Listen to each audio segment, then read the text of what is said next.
Credit problems can lead to bankruptcy. We are now going to talk about the potential pitfalls of doing the wrong thing with credit. There are ways to make sure that you do not fall victim to credit problems. The word credit means to loan or borrow, so credit management means following an individual path for using credit wisely. Things like recognizing your limits or planning when you're going to use your credit are two different ways for you to make good decisions with your credit. A credit payment plan is a record of your debts and a strategy for paying them off. If you have credit cards, loans, a mortgage, a car payment, and many other types of credit, you would want to list all of the debts, all of those credits, and decide to pay one off at a time, starting with the one that has the highest interest rate because it's charging you the most extra. Credit payment plans work best when you focus on paying off those bills and not opening up any new credit or using your credit card anymore until you've paid everything else down. So to make sure that you don't get yourself in trouble with credit, manage your credit well and/or come up with a credit payment plan. Please put these two words into your definitions.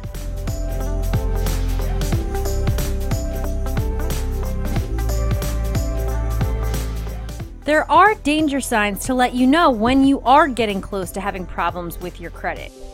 If you have a $3,000 limit on your credit card and you've charged $299, you're getting very close to your credit limit. If you are timing your payments, so I get a check on the 15th, so I'm going to make all my payments on the 14th because I know the money will be there by the time it goes through, that's timing it to avoid overdraft, and that's very dangerous. If you're skipping some payments to make other payments because you don't have enough money to pay for everything, if you're buying everything on credit, or paying your bills late, or balancing or transferring something from one account to another just to cover your payments, these are all danger signs of credit. It means you're getting close to getting yourself in trouble. If you cross the line, if you are having trouble with credit, there are levels of services to help you. Credit counseling is the first step you could take. It's a service to help consumers manage their debt load and credit more wisely. So just like the counseling center here at the high school helps you to manage your classes and your stress and talks to you about things you could do for the future, credit counseling is very similar. If things become a little bit more stressful and your decisions become even tougher to make with credit, there's something called a debt management plan. And this involves giving money each month to a credit counseling organization. They use your money to pay your debts according to a payment plan. Basically, they talk to the creditors to see if the creditors will lower your interest rate. So we all know that things like credit cards could have up to 22% interest. A debt management plan involves talking to the credit card companies to bring down your interest rates. It usually takes about 48 months or longer to complete this process. So for 4 years, a debt management plan would be put into place. And during that time, you cannot use credit at all. A debt negotiation program is the third and final thing where a company you hire will call your creditors on your behalf and reduce what you owe. So credit counseling is first level. Debt management is second level. You should start getting nervous. A debt negotiation program, you should definitely be panicking at that point because there's a company involved that steps in to negotiate what's happening with your money. It's an expensive program to get involved in, and it will bring down your credit score. So as soon as TransUnion, Experian, or Equifax finds out that you've been enrolled in a debt negotiation program, which you might have to be to save yourself from debt problems, it will bring down your overall credit rating and credit score. Please make sure you have these 3 words put into your vocabulary.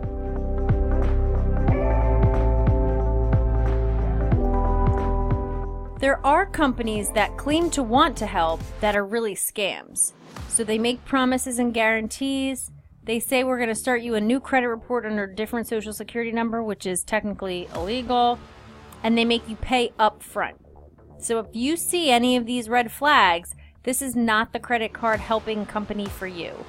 You want a debt negotiation program that could still be pretty pricey, but they don't ask for money until they've squared away your problems. What is bankruptcy? Bankruptcy is a legal process that relieves debtors of the responsibility of paying their debts or protects them while they're trying to repay their debts. You are the debtor, and you would have to go through a court or legal proceedings with a judge and possibly other professionals, and they sit down and decide, okay, do you really have the money that some of this debt can be paid off and we could try to work with you, or are you insolvent, which means you do not have enough money coming in and assets, meaning things that you own, to pay off all of your debt. Make sure you write the word bankruptcy and insolvent also as 2 vocabulary words in your list. So with this legal process and the bankruptcy laws in the United States, there's really 2 goals for someone to be declaring bankruptcy. The first is to protect you. It kind of gives you a fresh start, and it erases the creditor's claims to the money that you owe them. But the second goal is to give the creditors fair treatment. So all of those people that you need money or owe money to need your money to keep their businesses running. So the bankruptcy laws tries to keep it fair so they don't all get screwed when you declare bankruptcy. Bankruptcy isn't always your fault, and it isn't always something that someone does on purpose. Sometimes if you lose your job, you can't pay your bills, and bankruptcy could be what happens after a long time of not paying those bills. Sometimes people are emotional spenders and really get themselves in trouble with credit cards. Sometimes people just aren't good at planning and they don't plan a budget very well.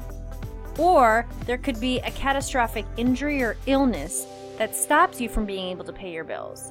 And eventually, when all of this stuff adds up, it could be a problem for you, and after a few long periods of time without paying certain bills, you could get yourself in enough trouble to have to declare bankruptcy. Bankruptcy can be involuntary sometimes as well. So maybe you think you're in trouble, but you're not necessarily in a full panic yet.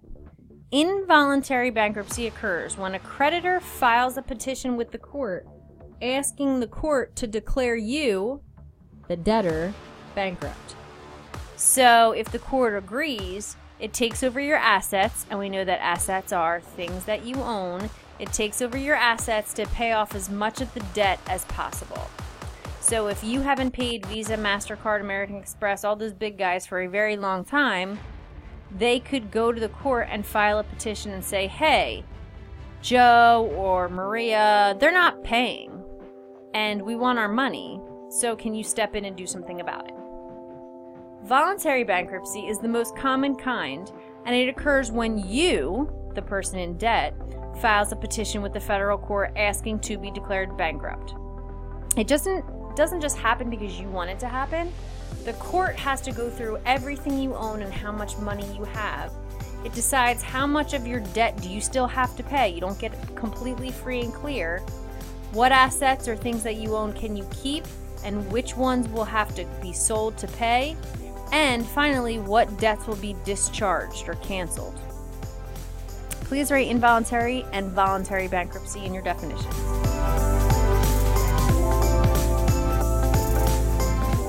A discharged debt is a debt that the court erases, basically.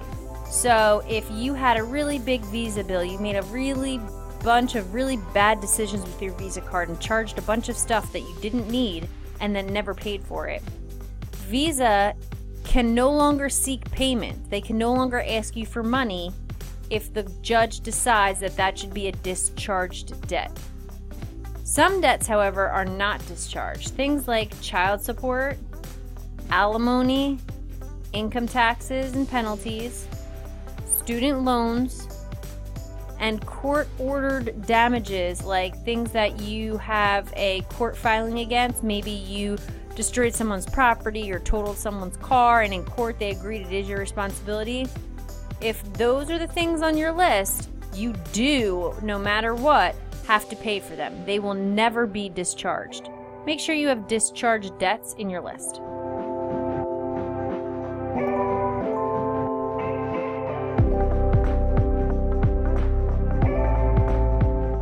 Chapter 7, Chapter 13, and Chapter 11, bankruptcy, are 3 different ways that you can file. The first 2, which is why I have these little people here, sorry that these little people are covering some of my words, these are individual types of bankruptcy. So in Chapter 7 bankruptcy, it's liquidation. We also call it straight. Liquidation, and it's a form of liquidation bankruptcy for individuals. It's just straight bankruptcy. You go in, the court declares you bankrupt, they sell a bunch of your stuff and take the money that they make from selling it to pay off as much debt as possible. So it's very straightforward. It's immediate debt relief. So by the end of the proceedings, you should have a lot of your bills already taken care of, and then whatever's left is discharged or erased. So it's a very quick process once you've been approved, and it's very straightforward. They liquidate, meaning they turn your stuff into cash, they get rid of as many bills as they could, and they erase the rest. Chapter 13 bankruptcy is a little bit different. It's what they call a reorganization form of bankruptcy. It's a payment plan for people. So it allows you to keep your property, your cars, things that the court would normally sell in a Chapter 7, but in Chapter 13 you're allowed to keep it. But you get put on a plan to pay for your debt over the course of 3 to 5 years.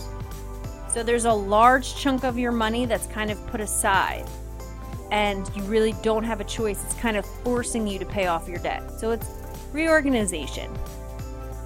Chapter 11 bankruptcy, and that's why I have these 2 buildings. So think of these 2 buildings like the number 11. Here's 2 1s right here.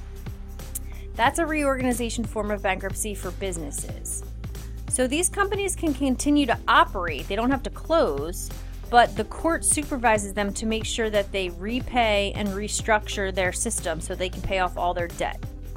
Aeropostale and few other retail stores have actually filed for bankruptcy more than once, but they still exist because they filed, paid off their debts in a different way, and continued to operate. Legal advice is something you should seek out whenever you are thinking you are getting yourself in trouble. So besides on the first slide, seeking out credit counseling very early on if you feel like you're going in the wrong direction, before you are filing or you petition for bankruptcy, you should go see an attorney. In most states, you don't have to have one to file, but you want to make sure that you discuss filing with an attorney before you go through the process. The law is complicated, and a good bankruptcy attorney can help you figure it all out.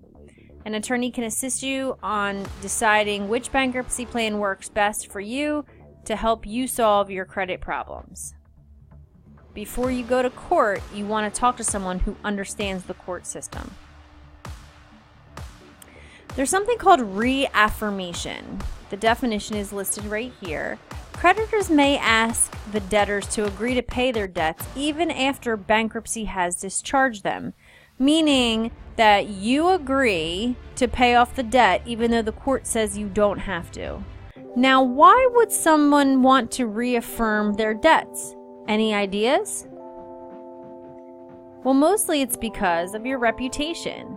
If you have your MasterCard debt discharged, meaning you no longer have to pay it, but you decide that you're going to go ahead and pay it off anyway, there's a reaffirmation agreement put into place. MasterCard will probably allow you to have a MasterCard in the future again. If you don't reaffirm, if you don't pay off the debts that are discharged, you probably won't be able to get those cards approved in the future. There are some good and some bad things about bankruptcy. The advantages are the debts that are erased. Not all of them, but some of them are, so you do feel a sense of relief. There are assets that are retained, meaning you can keep them. Not everything gets sold. Those are what we call exempted property. Those are the assets that are necessary for survival, like your car. You can't get to work to pay your bills if you don't have a car, so they can't sell your car. There are certain incomes, like we said, that are unaffected, so you will still get your Social Security payments if you're retired. If you are on unemployment, you'll still get that. And if you are receiving child support or alimony, you'll still get that. And the actual cost to get bankruptcy processed is very small. But the disadvantages are great. Credit is damaged, property is lost, you may not qualify for liquidation. Some debts will continue, some debts could be reaffirmed, meaning you have to pay them back at a later date. Your co-signers are going to hate you because now they're stuck in the same boat as you since they've signed to be responsible for you. And you cannot file bankruptcy again for several years. So you have to really make sure that when you do this, you're doing it right this time so you don't ever have to file again. So make sure that you have the orange words, not several years, of course. But make sure you have the orange word vocabulary-wise put into your list for 4.4. That includes exempted property, reaffirmation, Chapters 7, 13, and 11, bankruptcy,